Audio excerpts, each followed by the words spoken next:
Es-tu convaincu que pour être en bonne santé, il faut absolument être mince ? Prépare-toi à remettre en question cette idée dans l'épisode d'aujourd'hui. Reste avec moi, nous allons déconstruire ensemble quelques mythes sur la santé et le poids.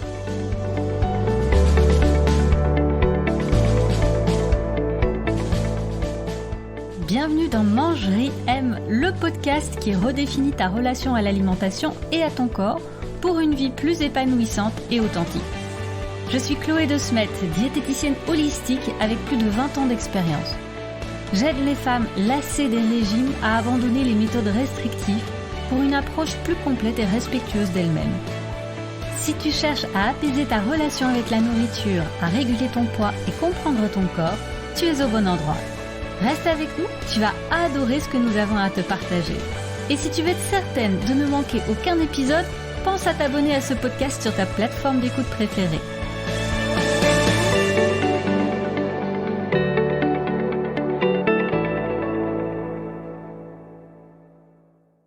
Aujourd'hui, nous abordons un sujet qui est souvent source de malentendus et de stress, la relation entre le poids et la santé. Beaucoup d'entre nous ont été conditionnés à croire que la minceur est synonyme de bonne santé et que si tu es en surpoids, tu es forcément en mauvaise santé. Mais est-ce vraiment le cas ? Dans cet épisode, nous allons explorer pourquoi cette croyance est non seulement réductrice, mais souvent erronée. Je veux que tu repartes de cet épisode avec une compréhension claire que le poids n'est qu'un des nombreux facteurs qui déterminent la santé globale d'une personne. Nous allons ouvrir les yeux sur l'injonction de minceur au nom de la santé et pourquoi elle est rarement justifiée. Prépare-toi à voir les choses différemment, car la santé ne se mesure pas uniquement sur la balance. C'est un mélange complexe de bien-être physique, mental et émotionnel. Alors que tu sois en train de te balader, de conduire ou de te détendre chez toi, reste avec moi pour ce voyage éclairant. Alors dans ma pratique, je rencontre souvent des patientes qui sont préoccupées par leur santé à cause de leur surpoids. Parfois, c'est sur conseil du médecin qu'elles viennent me consulter et qu'elles ont cette inquiétude. Mais il est essentiel de comprendre que se concentrer uniquement sur le poids peut mener à une vision tronquée de ce qu'est réellement la santé. La santé, c'est bien plus que le chiffre affiché sur la balance. C'est aussi important de se focaliser sur d'autres choses que le poids quand on entame, si on veut, un rééquilibrage alimentaire ou quand on vient faire un parcours avec une diététicienne pour changer ses habitudes alimentaires. Et on va voir pourquoi c'est important de se focaliser sur autre chose. On peut regarder effectivement ce que fait le poids, mais c'est important de regarder d'autres paramètres également. Alors pour mieux comprendre tout ça, on va explorer tous les autres facteurs qui influencent la santé globale. Alors selon l'OMS, l'Organisation mondiale de la santé ne dépend pas seulement du poids, elle est aussi influencée par toute une série de facteurs, dont notamment l'hypertension, la consommation de sel, le niveau d'activité physique, des habitudes de vie comme le tabagisme ou la consommation d'alcool, le niveau de stress et encore bien d'autres facteurs. Et travailler sur ces aspects peut avoir un impact significatif sur ta santé, bien plus que le fait de perdre quelques kilos. Alors, ça, ce sont des facteurs qui vont être déterminants pour ta santé. C'est ce qu'on va observer, par exemple, pour déterminer si tu es en bonne santé ou pas. Et puis, je voulais te parler aussi des facteurs de risque de mortalité. Et là, il y a un classement qui a été établi aussi de manière scientifique pour voir ce qui influence le plus la mortalité. Là, le premier facteur de risque, c'est l'hypertension.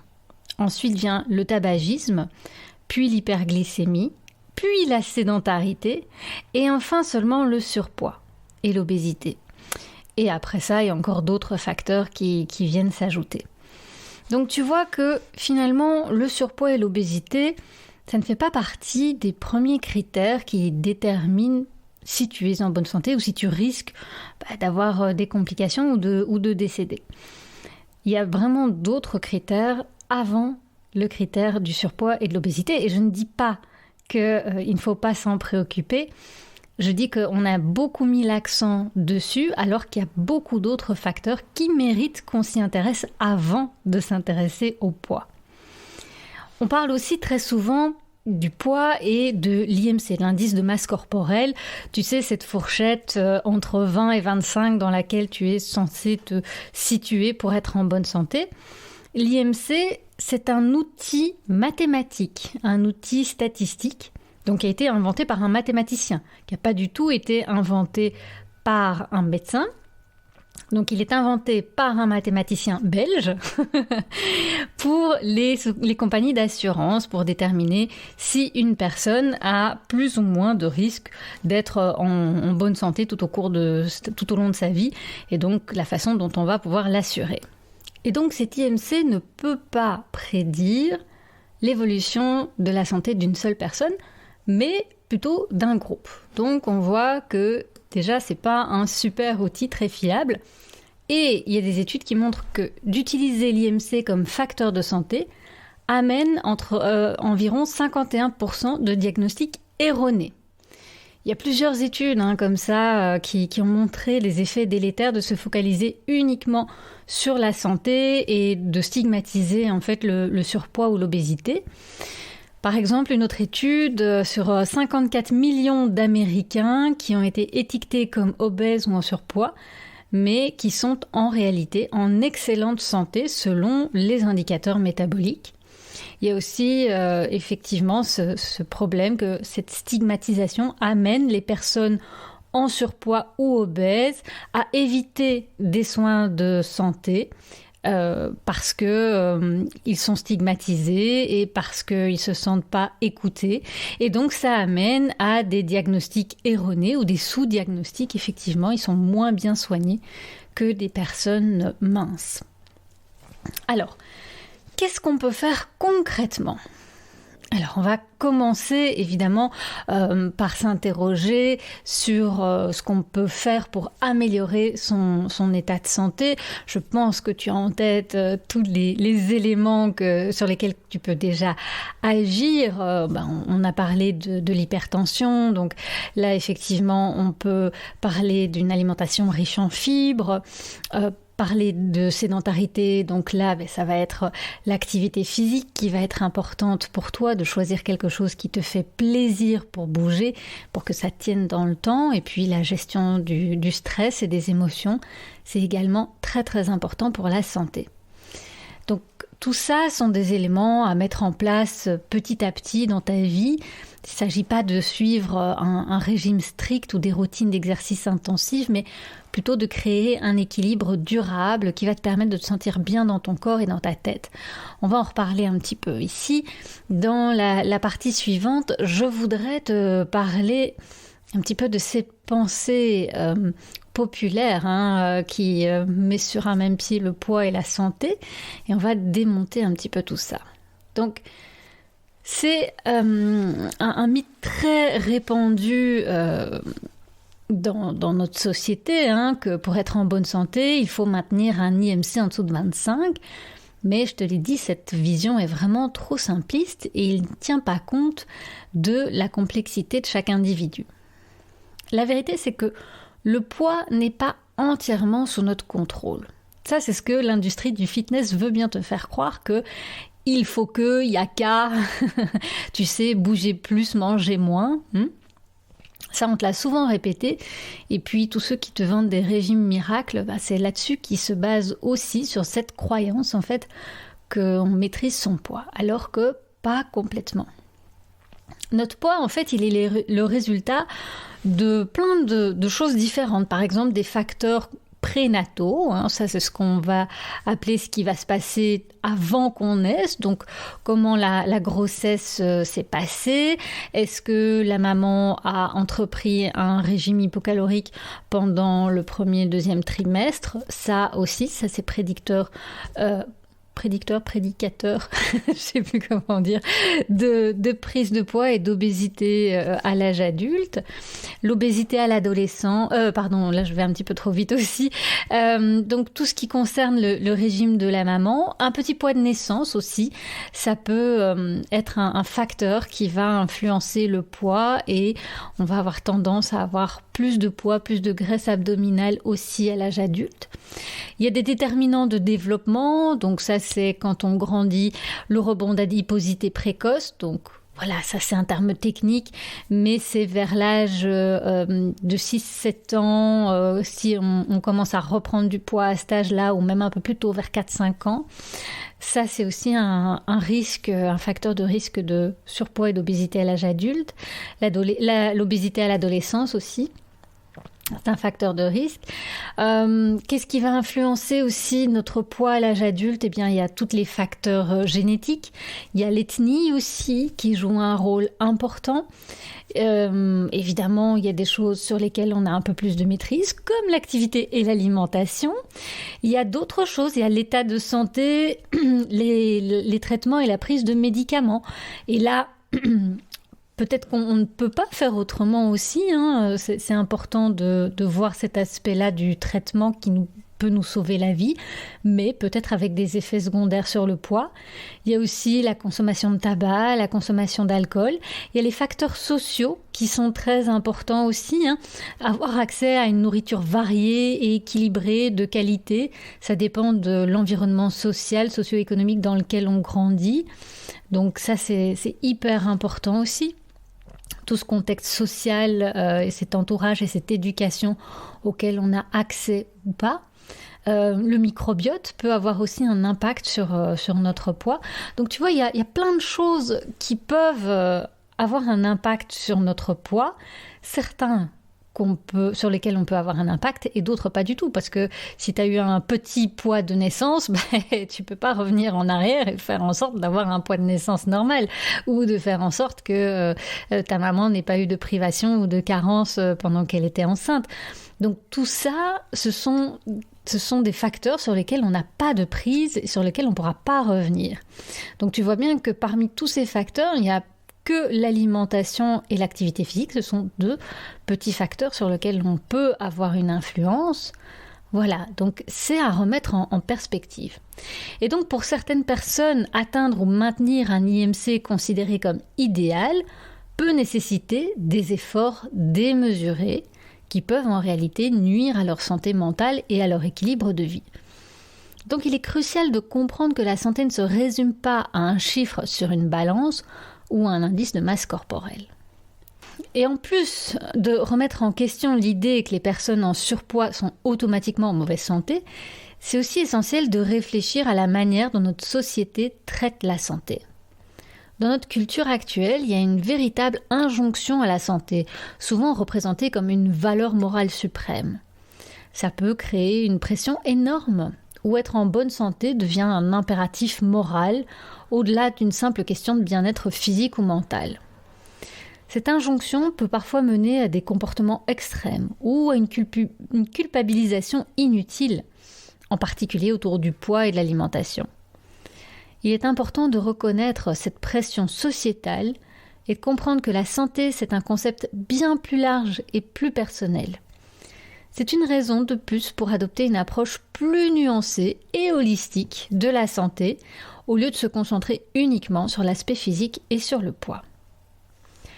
Alors, on a parlé de toutes ces informations un petit peu contradictoires qu'on peut avoir. Ici, je voulais revenir aussi sur les risques et les conséquences identifiées des régimes, et surtout des régimes stricts. Alors, une des conséquences majeures et récurrentes des privations et des exclusions pratiquées, quel que soit le régime, c'est paradoxalement la reprise de poids, voire le surpoids.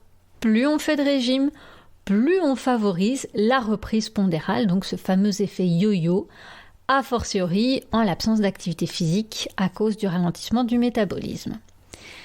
Donc l'amaigrissement ne se fait pas uniquement aux dépens des réserves de masse grasse. Donc quand on, plus simplement dit, quand on perd du poids, on ne perd pas que du gras, mais ça conduit rapidement aussi à la perte de masse musculaire et osseuse Et ça, quel que soit le niveau d'apport en protéines du régime. Donc là aussi, une conséquence importante. Encore une, eh bien, c'est parfois la dépression ou la perte d'estime de soi. Ça peut être des conséquences psychologiques assez fréquentes des échecs à répétition des régimes amaigrissants. Et puis, il existe également un risque de pensée obsédante pour la nourriture. On a une augmentation du risque de troubles alimentaires à force de faire des régimes, une disparition des signaux de faim, de rassasiement. Comme je disais, au niveau psychologique, l'apparition des sentiments de culpabilité, de honte, d'anxiété, de discours autocritiques, de compulsion. Voilà, ça ce sont tous les risques qui sont identifiés à la pratique de régimes, peu importe lesquels, même un, on va dire, simple rééquilibrage alimentaire. Si ce type de régime, même conduit avec une diététicienne, se répète parce que, on va dire, qu'ils ne sont pas tenables, eh bien oui, tous ces risques-là peuvent apparaître à la suite de régimes, même menés avec un professionnel de santé. Donc, on a parlé des déterminants du poids, on a parlé du poids et de la santé, et donc je voulais revenir aussi sur comment mesurer l'état de santé alors, puisque ce n'est pas que un poids, eh bien on peut parler de l'analyse par impédance-métrie, par exemple. On peut regarder la répartition des compartiments corporels dans le corps, c'est-à-dire quelle est la quantité de masse musculaire, la quantité de masse grasse, la densité osseuse. Donc tout ça, c'est une première chose. Ça va faire partie. Effectivement, il y a le poids. On peut considérer l'IMC, mais pas uniquement. On va regarder aussi ses bilans sanguins. Est-ce que tout fonctionne bien dans l'organisme au niveau du métabolisme des lipides, des glucides, du fonctionnement du foie, de l'inflammation? On peut s'aider des examens d'imagerie aussi, de la fonction cardiaque. Voilà, j'ai parlé aussi de tous les différents déterminants.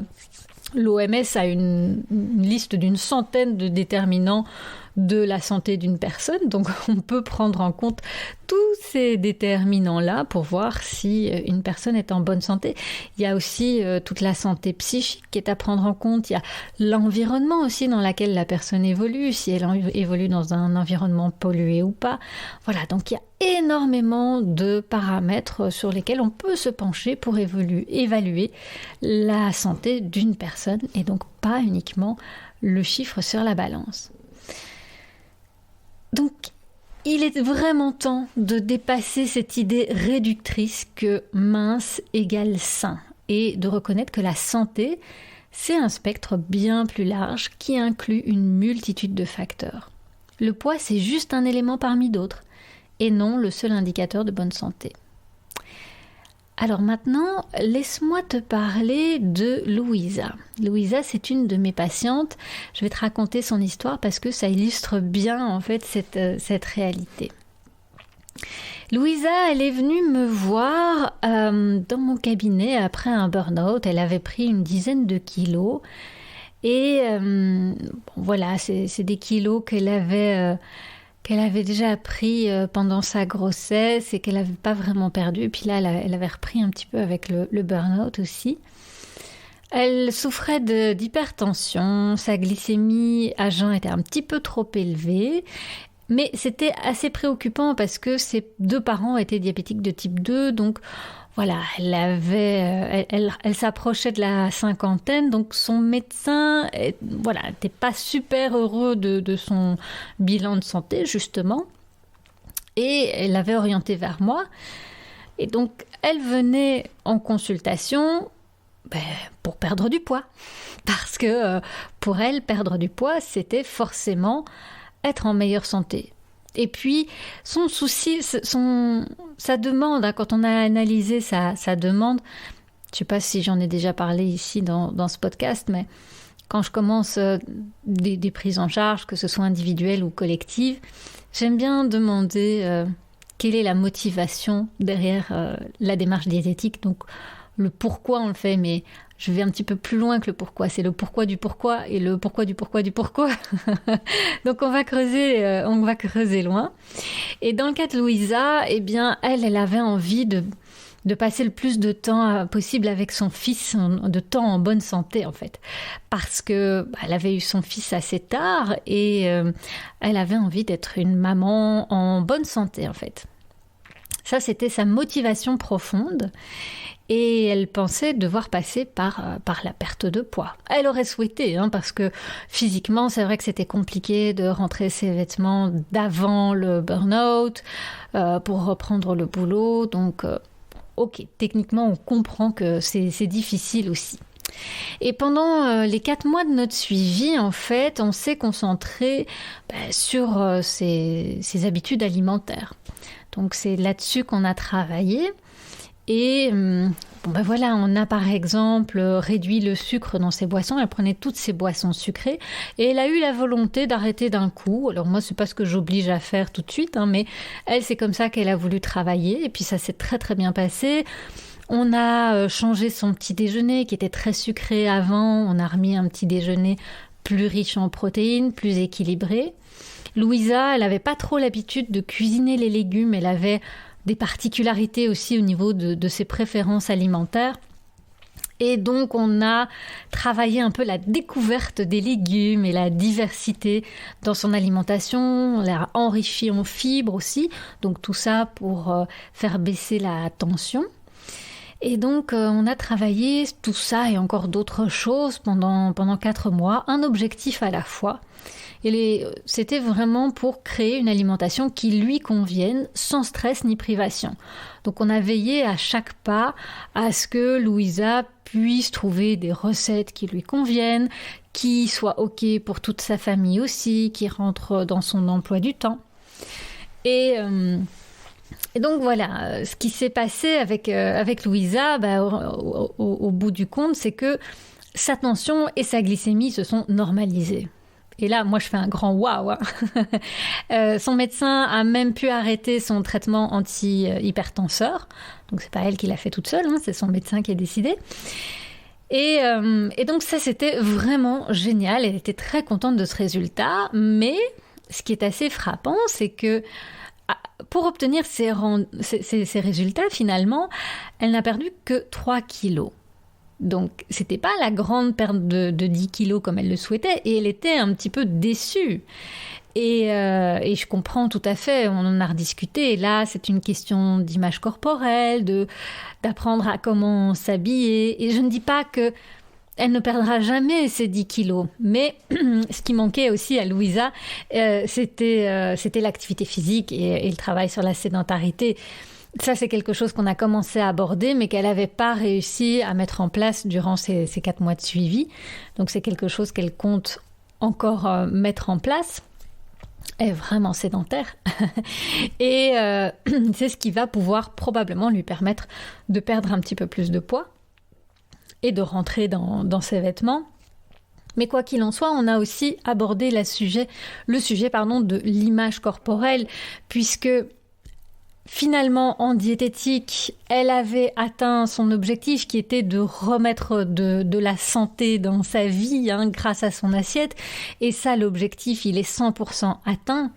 Maintenant, au niveau du poids, c'est plus qu'une question d'image corporelle parce que quand on fait le bilan avec son médecin, c'est top. Mais il faut qu'elle améliore évidemment son activité physique et puis qu'elle puisse trouver une activité qui lui plaise.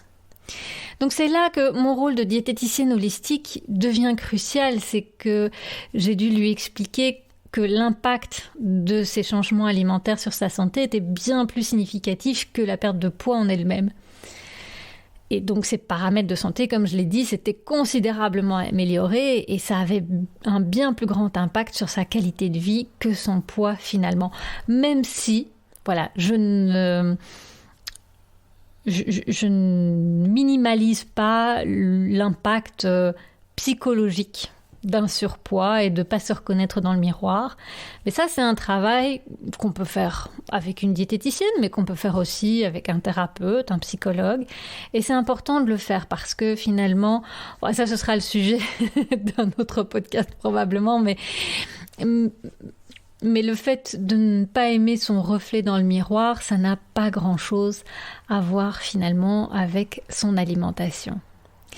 Et donc tu vois, l'histoire de Louisa, c'est une puissante illustration du fait que la santé ne se mesure pas uniquement sur base du poids.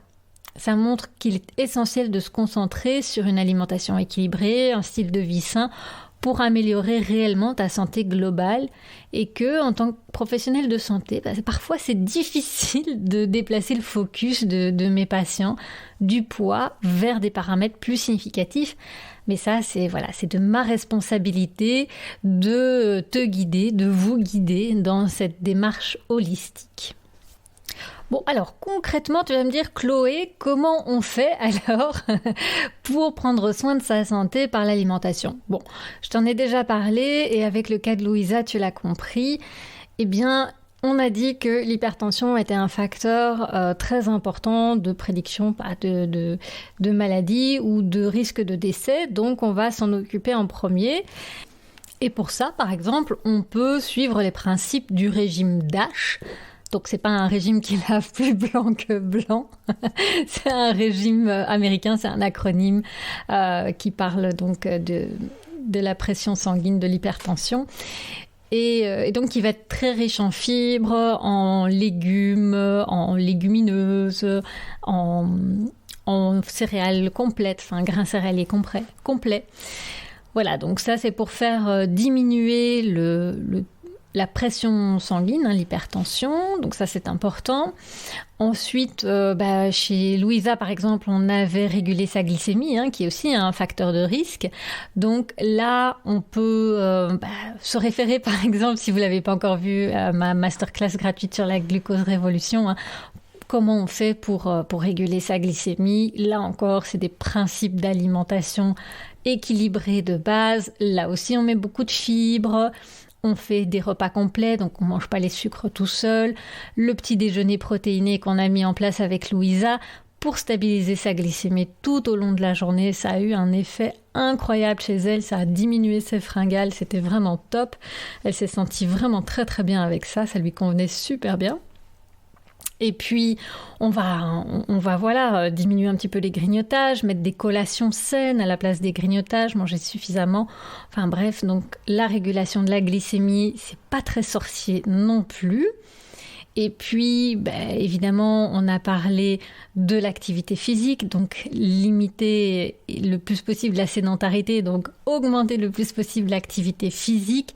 Donc, bouger, se déplacer, faire des activités physiques qu'on aime, pas forcément sportives, mais mettre du sport aussi au cours de la semaine quand c'est possible, quand on est en condition pour le faire. Là aussi, c'est hyper bon pour la santé, mais ça, tout le monde le sait. Alors, il y a le tabac aussi, qui est un facteur très important au niveau de la santé. Il y a beaucoup de femmes qui ont peur d'arrêter le tabac par peur de prendre du poids. Alors là, simplement mettez en balance vos critères et vos valeurs, en fait, vos valeurs esthétiques et vos valeurs santé. Et si votre valeur esthétique est plus forte que votre valeur santé, oui, ça va être très dur d'arrêter de fumer.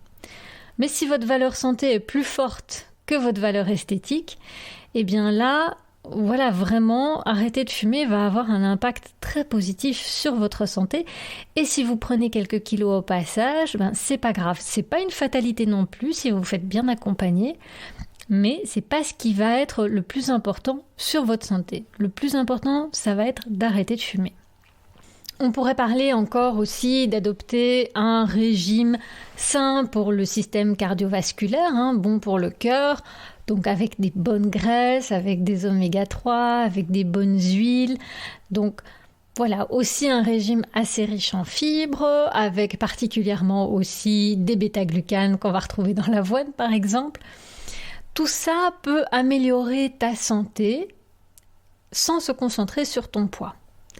L'alimentation ne va pas servir à réguler ton poids, mais à faire en sorte que tu sois en bonne santé.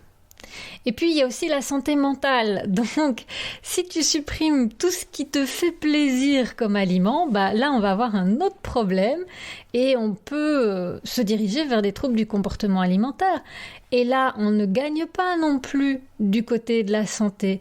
Donc, si c'est pour te priver de choses que tu aimes pendant trop longtemps et puis que à certains moments tu craques complètement et que tu fais des compulsions et puis que tu as des pensées obsédantes pour la nourriture, ça vaut pas le coup pour ta santé non plus. Donc la santé, c'est vraiment un équilibre, en tout cas au niveau de l'alimentation. Il n'y a pas de recette magique ni miracle et c'est ça qui n'est pas hyper vendeur non plus, c'est que c'est quelque chose qui doit être adapté toujours en fonction de toi, de ta façon de vivre, de tes préférences. Je ne peux pas donner une recette qui vaut pour tout le monde. Oui, il y a des grands principes qui fonctionnent pour la majorité des gens. Je t'ai dit, oui, beaucoup de légumes, des bonnes graisses.